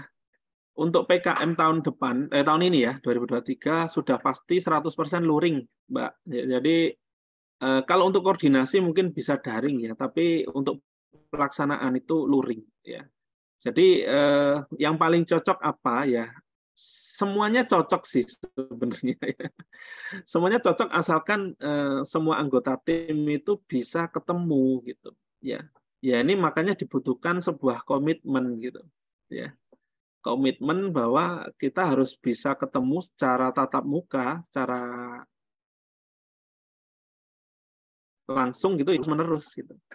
Jadi tapi kalau memang ada kekurangan karena mungkin ya jaraknya jauh, mungkin ini ya. Mungkin yang cocok itu PKMK, kewirausahaan. Jadi kewirausahaan kan kalau untuk jualan bisa online gitu ya. Jadi tapi tetap nanti secara berkala harus ketemu, ngumpul secara langsung untuk pembuatan produk misalnya. Untuk pembuatan produk dan lain sebagainya. Tapi kalau penjualan online ya, bisa memanfaatkan online shop, ya, jasa kurir dan lain sebagainya. Mungkin kalau yang ditanya paling cocok ya PKM kewirausahaan. Kalau untuk UT mungkin ya, kalau karena itu tadi mengingat lokasi dan lain sebagainya. Tapi kalau yang bisa berkomitmen ketemu terus-menerus ya semua skema itu cocok gitu. Tergantung nanti idenya dan background keilmuannya. Itu mungkin Mbak Fionita ya. Baik, terima kasih Pak Joko. Boleh lanjut ke pertanyaan berikutnya? Silakan. Oke, dari Kak Christine, apakah dalam pengajuan proposal dana yang ada diperbolehkan untuk membeli atau menyewa perangkat penunjang atau hanya untuk bahan baku saja? Oke, Mbak Christine ya. Kalau untuk pengajuan proposal untuk dana ya itu bisa dibaca di buku panduan yang terbaru ya 2022, yang paling baru itu 2022 ya, 2023 belum keluar.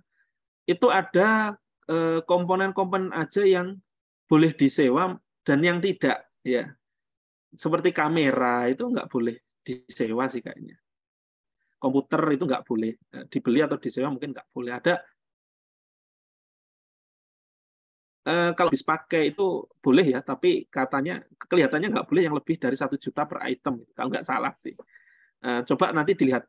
Saya nggak hafal jelas itu, nggak terlalu hafal. Cuma di buku panduan itu ada Mbak Christine ya. Mungkin bisa langsung aja lihat di buku panduan. Boleh menyewa, itu boleh, tapi hanya di item-item tertentu aja. Seperti itu. Oke, terima kasih Pak Joko. Silakan operator untuk lanjutkan pertanyaan berikutnya. Oke, dari Ibu Rina Rismaya. Bagaimana pengalaman Bapak menjadi pembimbing PKM dalam mengantarkan tim PKM lolos PIMNAS? Poin-poin apa saja yang perlu disiapkan agar tim PKM dapat lolos PIMNAS? Terima kasih Pak Joko. Silakan Pak. Ibu Rismaya, untuk poin-poin ini yang lolos PIMNAS langsung ini. Oke, baik. Saya akan coba menjawab, Ibu Rina ya. Pertama, nomor 1 jelas idenya, Ibu. Ya, jadi kita harus betul-betul poles apakah ide dari tim itu betul-betul menarik, kreatif atau tidak. Gitu. Itu dulu. Kemudian formatnya. Kalau memang format dipastikan bagus, sesuai, ya insya Allah lolos. Gitu ya. Kemudian kalau yang dipersiapkan sampai lolos PIMNAS, nah ini panjang Bapak Ibu. Jadi kita buat timeline dulu kalau di saya. Nanti misalnya lolos pengumuman pendanaan itu bulan April atau Juni gitu. Nanti kan pelaksananya itu sampai Agustus ya. Juni, Juli, Agustus, September itu ada 3-4 bulan itu kita di awal sudah buat timeline Bapak Ibu. Jadi nanti di minggu ini harus targetnya sampai mana, minggu ini targetnya sampai mana, dan saya itu rutin kita di grup WhatsApp udah pasti kita buat grup, kita rutin mengadakan pertemuan. Kalau di awal-awal mungkin 3 minggu sekali atau 2 minggu sekali, kemudian nanti kalau baru kita ini latihan presentasi, kemudian mana yang kurang, kadang-kadang kita harus bantu. Mohon maaf ini kadang kan dana dari dikti itu kan pasti terlambat nih Bapak Ibu, sehingga ya kadang kita sendiri yang nalangi, nggak apa-apa ya. Itu adalah dana yang pasti akan kembali, sifatnya kita bukan nalangi, saya nyebutnya nggak nalangi tapi investasi gitu. Jadi saya investasi misalnya Pak ini dananya masih keluar 3 juta padahal kita butuhnya 5 juta, ya nggak apa-apa. Kalau timnya cuma sedikit nggak apa-apa lah, kita bantu investasi mungkin 1 juta gitu. Ya itu karena apa? Karena adik-adik harus tetap berjalan. Jangan sampai masalah dana ini menghambat mereka dan akhirnya membuat itu nggak selesai. Tapi biasanya perguruan tinggi itu pasti akan menalangi. Ya, misalnya dananya kurang sekian juta gitu ya, atau baru sekian persen ya. Biasanya perguruan tinggi harus mau. Ya, mungkin dari program studi atau fakultas itu yang menalangi. Jadi mungkin itu sih Bu Rina ya. Jadi kita buat timeline, kemudian latihan yang rutin, kemudian harus ketemu rutin, harus mau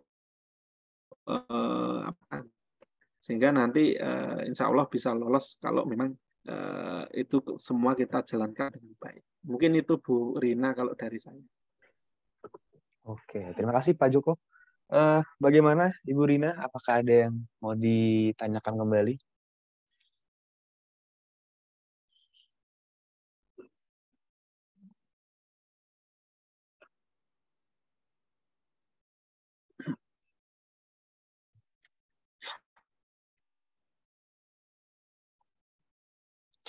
Oke, kita lanjut saja ya. Sebelum melanjutkan sesi tanya jawab, kami meminta waktu teman-teman sedikit karena akan ada video promosi merchandise IMATE PAUD dari bidang kewirausahaan IMATE PAUD. Kepada teman-teman bidang kewirausahaan IMATE PAUD, waktu dan tempatnya dipersilakan.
Baik, terima kasih kepada teman-teman dari bidang kewirausahaan IMATE PAUD. Teman-teman nanti mau membeli merchandise IMATE PAUD dapat melalui link yang akan kita share ke grup WhatsApp PKM Teknologi Pangan 2023 setelah PKM Center 1 ini selesai. Baik, sesi tanya jawab akan kita lanjutkan kembali kepada tim operator. Dipersilakan untuk share screen.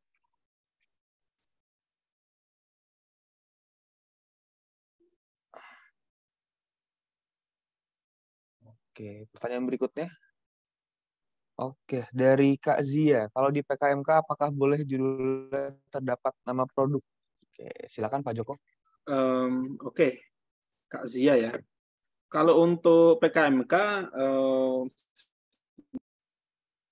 apakah boleh menampilkan nama produk? Boleh sih ya. Itu kan produk kita gitu ya. Biasanya produk kita itu kan ada maknanya, itu tentu saja boleh ya untuk PKMK. Tapi kalau untuk seperti akronim-akronim yang untuk selain K itu biasanya tidak disarankan ya. Tapi ini ya nama produknya itu kalau bisa ada maknanya gitu.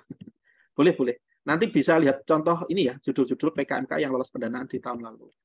Semoga menginspirasi nanti.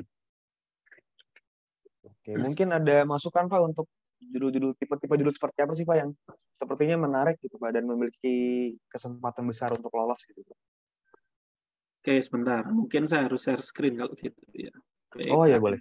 Sebentar. Oke, boleh di stop dulu tim operator share screen-nya. Oke. PKMK. Oke. Nih.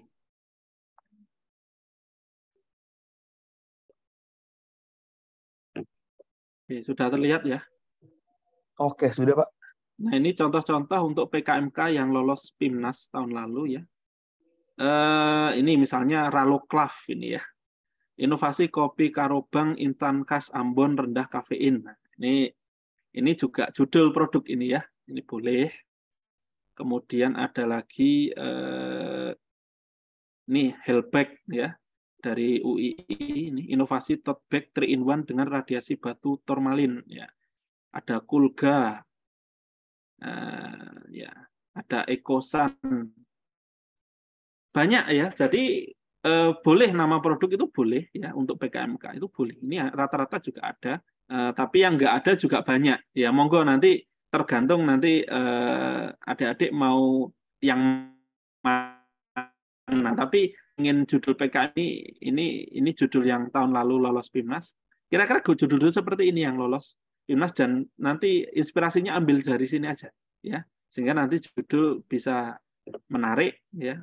Kalau saya sendiri itu saya sebenarnya nggak pinter buat judul ya. Justru mahasiswa itu yang pinter bikin judul gitu. Tapi inspirasinya dari sini ya. Monggo nanti bisa dirangkai sendiri judulnya yang menarik seperti apa dari judul-judul yang lolos tahun lalu. Oke, terima kasih Pak Joko. Untuk tim operator, dipersilakan untuk share screen kembali. Oke. Ya, dari pertanyaan selanjutnya dari Kak Ariska, metode penelitian apa saja yang cocok untuk PKM RE dan PKMK? Silakan Pak Joko. Mbak Ariska ya, Kak Ariska ini. Kalau untuk PKMK ini nggak ada metode penelitian ya, adanya pelaksanaan. Nanti di buku nanti bisa dibaca. Kalau Anda menuliskan metode penelitian itu nggak sesuai format pasti gagal. Ya, itu yang K. Ya, kalau untuk RE, kalau metode penelitian yang cocok untuk RE jelas metode penelitian kuantitatif ya, Kak Rizka ya. Jadi karena RE ya kuantitatif wajib, bukan kualitatif. Kalau kualitatif itu yang sosial humaniora. Tapi sosial humaniora itu ya cocoknya kualitatif dan kuantitatif kalau ada. Jadi itu akan lebih bagus. Tapi kalau untuk RE itu wajib kuantitatif. Jadi yang bisa terukur, Anda melakukan riset, kemudian ada perlakuan di situ, kemudian dari perlakuan itu hasilnya bisa terukur, kemudian syukur-syukur ada analisa statistik, ya seperti kayak penelitian-penelitian pada umumnya. Ya, namun yang menjadi pembeda adalah apakah idenya itu kreatif atau tidak kan itu. Jadi RE itu idenya Masya Allah itu betul-betul gila banget lah kalau boleh saya bilang gitu ya. Yang menang-menang PIMNAS itu karena rata-rata anak kedokteran gitu. Anak farmasi, kedokteran yang kadang-kadang ya saya sendiri yang dari FTP itu wah kayaknya susah ya gitu ya. Karena kita mungkin berkutatnya di fermentasi, bakteri apa atau mungkin neliti ini tapi anak-anak kedokteran itu udah sampai ke diabetes mellitus, darah apa jantung koroner itu kan kadang-kadang ngeri ya. Tapi jangan membuat itu inferior ya. Tetap ada topik-topik yang RE yang di bidang adik-adik mungkin itu masih bisa untuk dikembangkan, itu bisa. Mungkin itu Kak Ariska ya. Baik, terima kasih Pak Joko. Oke, boleh lanjut ke pertanyaan berikutnya? Ya, dari Kak Esther. Cutting saya yang sudah lolos PKM beberapa kali pernah berkata kalau judul PKM itu bersifat subjektif. Artinya kriteria menarik dan inovatif bagi tiap juri itu berbeda. Nah, bagaimana caranya menentukan bahwa juri itu menarik dan inovatif bagi juri? Baik, Kak Esther ya. Ini juri itu memang sebelum menilai itu dikumpulin dulu ya. Se-Indonesia itu ada yang namanya persamaan persepsi ya. Jadi supaya nanti persepsi menilainya itu sama gitu. Ada poin-poin yang memang kadang-kadang agak susah sih. Ini pengalaman memang, pengalaman juri. Tapi gini, gampangnya gini, kalau memang idenya itu inovatif, menarik, itu pasti, kalau lolos tahap 1 ya, peluang lolos tahap keduanya itu besar. Gampangnya gini buat Kak Esther ya, ide yang bagus itu adalah ide yang menyelesaikan permasalahan yang saat ini sedang ada. Jadi ini misal, saya kasih contoh aja ya. Saya pernah, alhamdulillah dapat medali perak tahun lalu itu di PKM penerapan IPTEK gitu. Jadi idenya tentang apa Pak? Idenya adalah ada mitra, dia usaha cacing gitu. Kemudian pengeringan cacing. Jadi cacing itu dikeringkan di mitra itu selama ini pakai pengeringan matahari. Sama pengeringan oven. Ternyata cacingnya itu kualitasnya jelek, ya, mudah pecah. Kemudian kalau pakai sinar matahari itu masih lengket antara cacing satu dan cacing lainnya. Kemudian tim saya itu membuat metode pengeringan menggunakan freeze drying, gitu. Jadi pengeringan vakum beku itu. Akhirnya cacingnya kualitas cacing keringnya itu lebih baik dan tidak mudah patah dan masuk ke grade A gitu. Sehingga harganya mahal.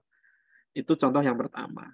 Kemudian contoh berikutnya, ya, tahun lalu itu kan masih eranya COVID ya, tahun 2021 itu kan masih pandemi, masih parah lah gitu. Ada tim saya yang alhamdulillah dapat medali emas, ya, itu dia membuat alat untuk sterilisasi baju hazmat gitu. Karena waktu itu baju hazmat itu sekali pakai buang sehingga menjadi limbah. Kemudian kalaupun mau mensterilisasi baju hazmat itu dengan menggunakan klorin, itu adalah standar Kemenkes.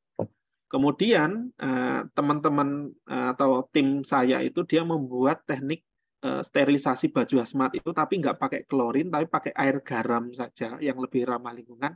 Kemudian disetrum menggunakan pulse electric field. Nah, kemudian itu steril, diujikan di lab ternyata bakterinya mati semua, hilang gitu. Nah, artinya apa? Artinya idenya itu harus up to date gitu. Dan menyelesaikan masalah yang sekarang ini sedang hits itu apa sih gitu. Jadi mungkin untuk Kak Esther, kalau bagaimana cara supaya judul itu menarik dan inovatif, carilah isu-isu yang terkini gitu. Sekarang apa sih isu-isu terkini itu yang sedang hits itu apa gitu. Misalnya kalau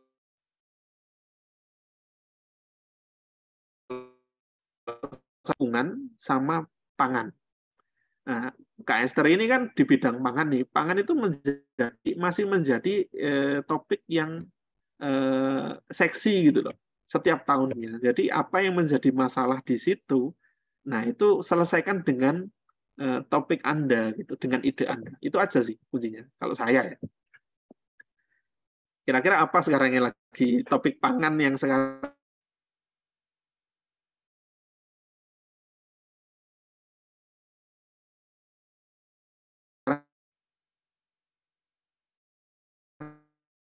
misalnya pangan misalnya itu kan tinggi sekali di anak muda. Sehingga kita buat final yang usia muda, rendah gula. Mungkin itu Kak Esther ya. Tapi kalau ingin detail lagi ya kita tengok ya judul-judul yang tahun lalu lolos PIMNAS yang menang itu yang seperti apa judul-judulnya. Ya itu aja. Dari situ mungkin kita bisa dapat inspirasi nanti. Baik, terima kasih Pak Joko. Oke, lanjut ke pertanyaan berikutnya.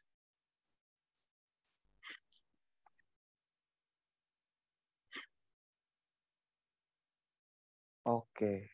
Waduh, dari Kak Hanif lagi ya kembali Hanif. Terima kasih Kak Hanif atas pertanyaannya lagi. Terkait tim PKM, saya ingin bertanya. Saya kan sudah memiliki tim terdiri dari 3 orang dalam satu tim. Tapi saya lihat di pembagian tim yang di-share kemarin, tim kami nambah 2 orang. Namun 2 orang tersebut beda pilihan jenis PKM yang dipilih. Di mana 2 orang tersebut memilih jenis PKM, sedangkan kami bertiga memilih PKM RE. Kira-kira solusinya bagaimana? Jadi curhat. Oke, ini pertanyaannya sepertinya kembali untuk dosen dari Universitas Terbuka ya. Baik. Oke, mungkin ada bisa jawab Om. Pak Joko mau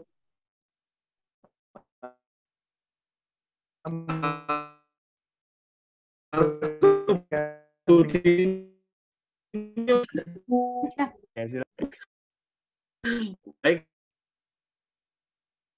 saya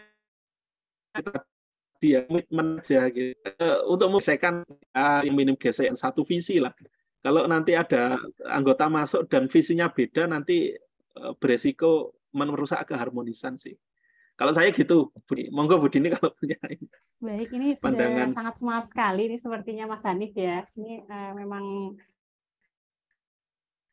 apa rekan-rekan itu sudah ini Pak sudah udah nggak sabar gitu Pak untuk segera gitu ya Pak. Ini untuk yang Pak Hanif untuk anggota nanti bisa dikonsultasikan dengan dosen pembimbingnya gitu. Yang kemarin dibagi itu berdasarkan dosen pembimbingnya saja, Mas Hanif gitu. Jadi bukan nanti saya pasti sama yang dua ini, tidak, tapi hanya berdasarkan dosen pembimbingnya. Nanti kita bareng-bareng cari gitu. Misalnya siapa yang sudah ada 3 orang nih, berarti misalnya kurang 2 orang lagi, nanti kita bisa cari gitu, Mas Hanif. Dan tapi itu juga bisa dari teknologi pangan atau bisa dari luar teknologi pangan. Yang penting ketuanya dari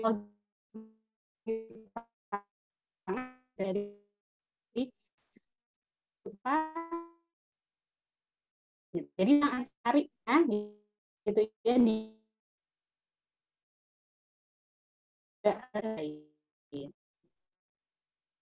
sudah semangat. Terima kasih Pak Joko. Lanjut ke pertanyaan berikutnya.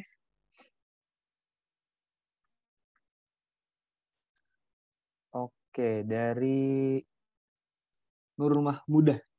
Kalau tadi saya tidak salah mendengar, jika kita sudah punya suatu karya penelitian dan ada hak kita, tidak boleh diajukan untuk mengikuti PKM. Jika nanti proposal PKM yang diajukan adalah pengembangan dari judul yang sudah ada, hak ciptanya apakah boleh, Pak? Terima kasih. Silakan Pak Joko. Oke, untuk Kak Nur Mahmudah ya. Terkait dengan hak cipta gitu ya, hak ciptanya tentang apa dulu gitu kan, tentang apakah produknya, metodenya gitu ya. Tentunya kalau yang sama persis tentunya nggak boleh ya. Tapi kalau sudah ada pengembangan atau modifikasi itu boleh ya. Jadi PKM itu kadang-kadang teman-teman mahasiswa itu mikirnya, aduh judulnya harus baru, harus ini. Wah, enggak. PKM itu bisa memodifikasi yang sudah ada. Tentunya modifikasi yang menjadi lebih baik gitu. Jadi kalau yang sebelumnya itu masih ada kekurangan misalnya, ya kita buat yang baru, kita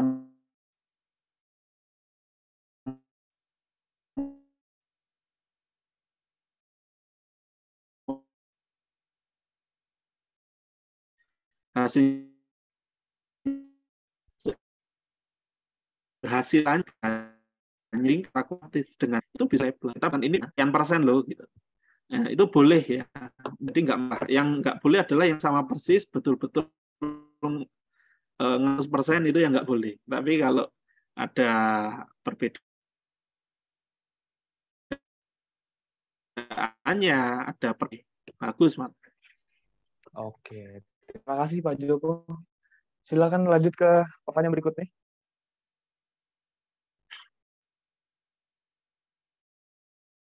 Oke, apakah dalam PKM dapat menggunakan metode sampling, seperti pengambilan beberapa kelompok masyarakat di suatu desa yang memiliki permasalahan yang sama? Silakan Pak Joko. Oke, untuk Kak Rizka ya, PKM dapat menggunakan metode sampling seperti pengambilan.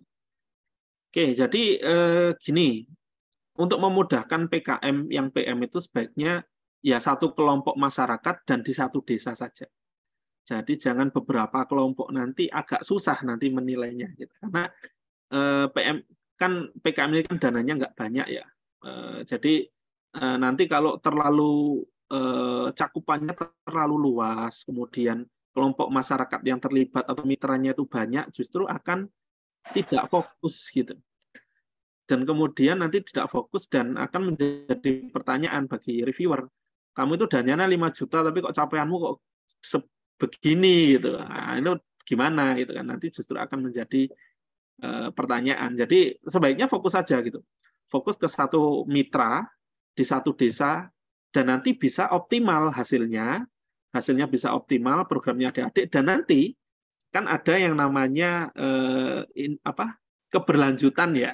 Kalau dipakai MPM itu ada keberlanjutan, nanti bisa dilanjutkan di desa yang lain, di kelompok masyarakat yang lain, itu masuk ke keberlanjutan. Gitu.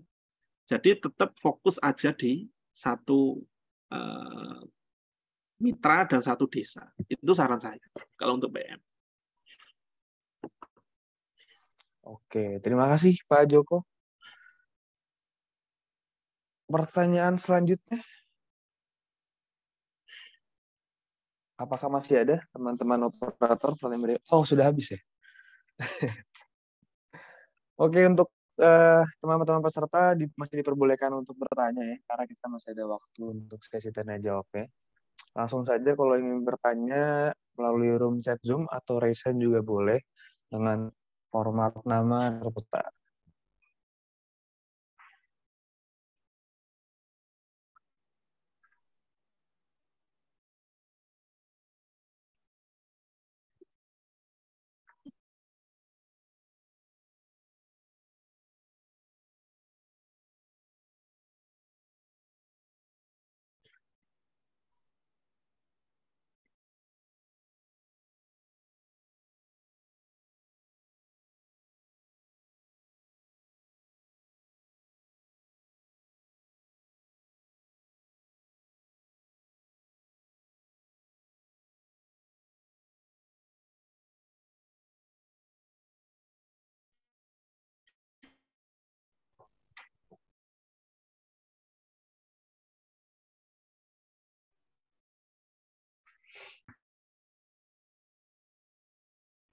Oke, baik, saya sudah tidak lagi. Kalau begitu sesi tanya jawab akan kita tutup saja.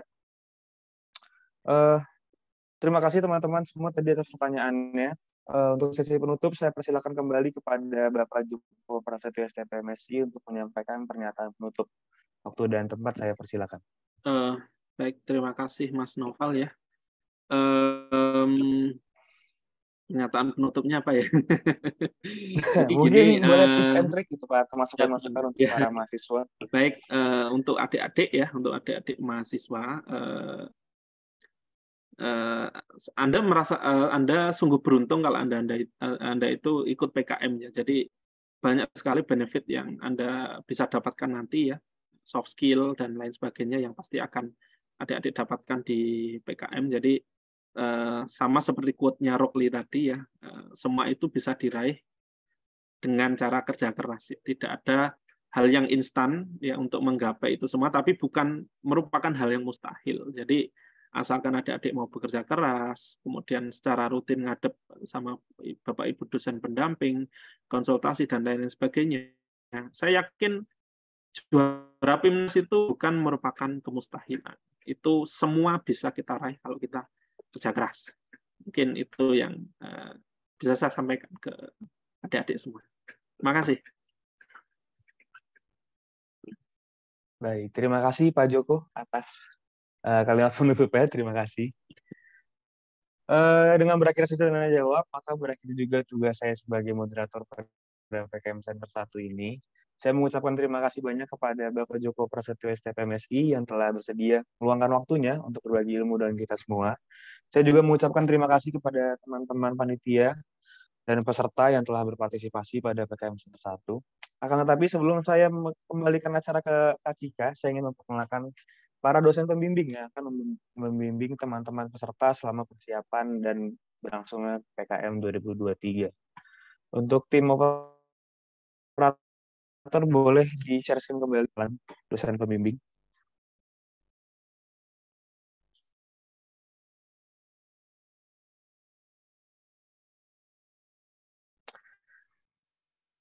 Oke, yang pertama ada Bapak Raji. Kepada Bapak Raji, Pak Raji boleh Pak halo-halo dulu gitu Pak. Oh ya. Ya, boleh Pak halo-halo gitu Pak. Oh ya. Assalamualaikum warahmatullahi wabarakatuh. Selamat siang ya, teman-teman semua. Perkenalkan nama saya Raji. Nanti mudah-mudahan yang beberapa orang yang bekerja sama dengan saya mudah-mudahan bisa bekerja dengan baik. Nanti mudah-mudahan sampai dapat. Oke, terima kasih Itu Pak aja, Mas Raji. Noval. Oke, boleh lanjut teman operator. Oke, berikutnya. Oke, ada Pak Anang. Kepada Pak Anang boleh Pak? Apakah hadir Bapak Anang? Belum bisa hadir beliaunya. Oh, belum bisa hadir ya? Oke. Oh, kalau begitu kita lanjut ke dosen pembimbing berikutnya.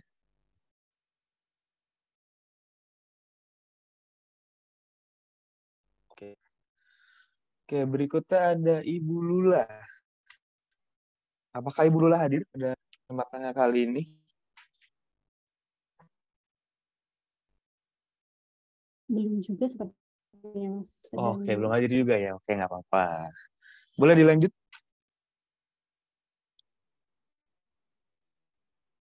Oke, Ibu Rina Rismaya. Untuk Bu Rina ini hadir tadi ya. Bu Rina, boleh Bu Rina? Ya, Nyapa Assalamualaikum teman-teman. Pak Joko, selamat siang Pak Joko dan teman-teman mahasiswa. Terima kasih atas materinya Pak Joko dan rekan-rekan mahasiswa, semangat untuk PKM tahun 2023 ya. Semoga semakin banyak yang lulus dan tembus ya. Amin. Oke. Ibu. Oke, boleh lanjut?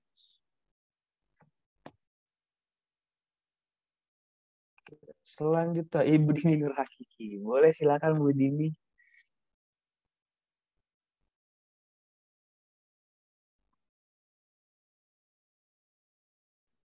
Mikrofonnya Mbak Dini. Halo rekan-rekan semua. Selamat mengikuti PKM Center ini. Semoga bisa mendapat hasil yang optimal. Jangan lupa nanti tanggal 11 Februari kita ketemu lagi sama Pak Joko ya. Gas terus ya Pak Joko ya.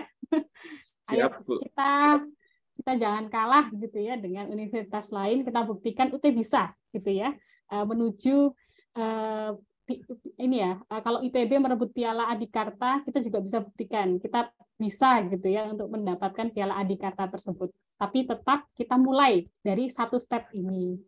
Baik rekan-rekan semua. Baik, terima kasih Bu Dini. Kita lanjut. Oke. Ada Bapak Adi Susilo. Apa ada Bapak Adi Susilo pada kesempatan kali ini? Belum. Oke. Oh, belum juga Bu ya. Oke. Baik, boleh dilanjut teman-teman operator?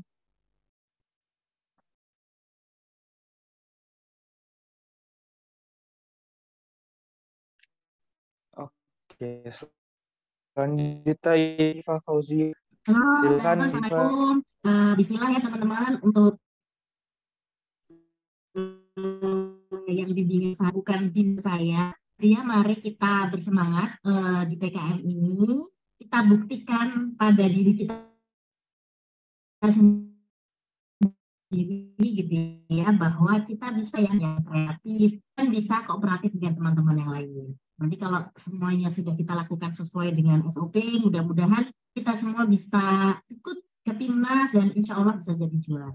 Demikian, terima kasih Mas Noval. Oke, terima kasih juga buat Iva. Boleh dilanjut?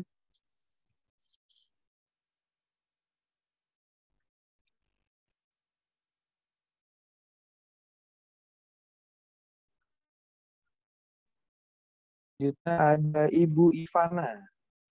Selamat siang semuanya ya. Assalamualaikum. Selamat siang Ibu Ivana. Iya, silakan Bu. Perkenalan saya pertama mungkin ya di kalangan mahasiswa, karena memang saya baru gitu ya, baru bergabung di UT Teknologi Pangan ini per Juli kemarin itu, dan saya di yang ada keyakinannya pokoknya ya. Itu, dan untuk mahasiswa UT luar biasa ya, saya lihat sematnya. Ini mahasiswa UT kan terkenal dengan multitasking ya, multitasking.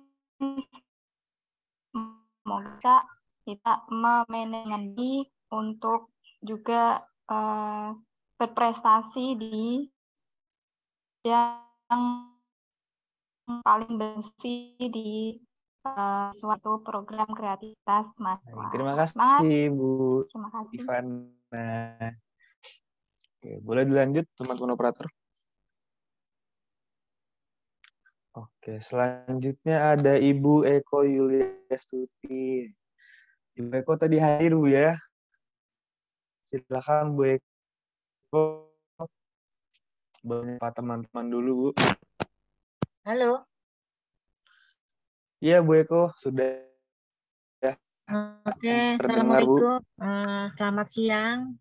Terima kasih Pak Joko atas materinya dan saya sangat menggarisbawahi pendapat Pak Joko bahwa ini tidak mudah tapi bisa diraih dengan kerja keras dan kesungguhan. Jadi mari kita buktikan kesungguhan kita, kerja keras kita, hasil itu adalah efek dari semua. Jadi tetap semangat ya para mahasiswa.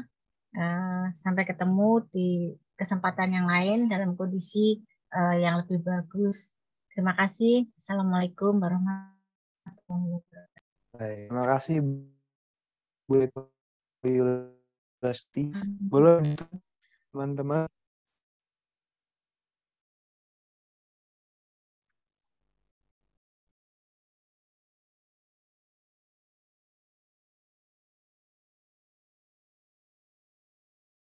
Oke, selanjutnya ada Ibu Tiara. Apakah hadir Bu Iya, Tiara? selamat siang Mas Noval. Oke, selamat siang Bu Tiara. Silakan Bu menyapa teman-teman terlebih dahulu. Selamat siang rekan-rekan. Terima kasih juga kepada Pak Joko untuk materi yang sudah disampaikan Bapak. Untuk rekan-rekan mahasiswa, ini nanti bisa dimaksimalkan ya sarana-sarana yang sudah diberikan dari Prodi. Semoga nanti bisa menghasilkan ide-ide yang brilian gitu ya, sehingga kita bisa ikut PEMNAS dengan baik. Terima kasih rekan-rekan. Oke, terima kasih Bu Mutiara Ulfa. Boleh dilanjutkan teman-teman operator? Oke, sudah habis ya. Oke, terima kasih untuk dosen-dosen pembimbing. Semoga kita bisa bekerja sama Bu ya, antara guru dan dosen. Oke, setelah PKM Center 1 ini, teman-teman juga akan diminta untuk membuat proposal PKM sebagai bentuk latihan saja teman-teman di PKM 2023. Proposal PKM yang teman-teman bikin nantinya akan diperiksa, dinilai oleh Pak Joko, dan hasil penilaiannya akan disampaikan pada PKM Center 2 dari 11 Februari 2023. Lalu untuk pengumpulan proposal PKM nanti akan diumumkan lebih lanjut bagaimana sistemnya, tapi maksimal pengumpulan pada 30 Januari 2023. Oke, baik. Terima kasih teman-teman. Acara saya kembalikan. Terima kasih. Baik, terima kasih Kak Noval. Kok nggak terasa kita udah ada di penghujung acara. Kami dari panitia mohon maaf yang sebesar-besarnya atas kesalahan dan kekurangan dalam webinar ini. Tapi sebelum selesai, kita dari tim panitia mau ngadain sesi dokumentasi. Diharapkan semuanya on cam ya.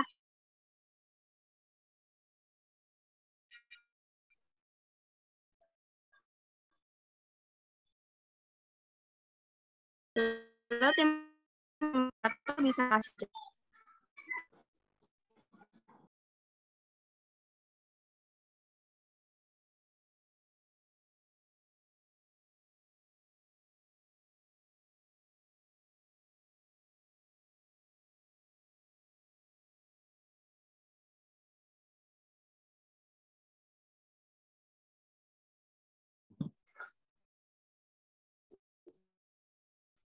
Oke, boleh di on cam semuanya. Slide pertama ya. 1, 2, 3. Kita lanjut di slide 2.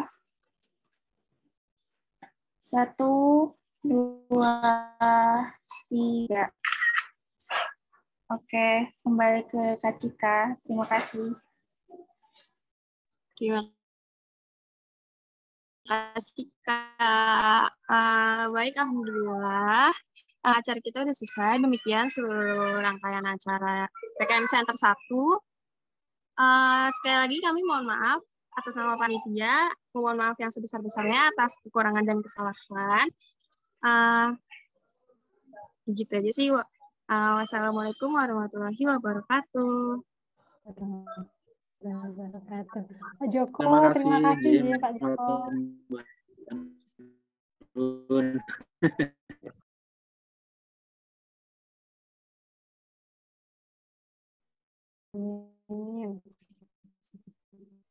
Izin lift ya.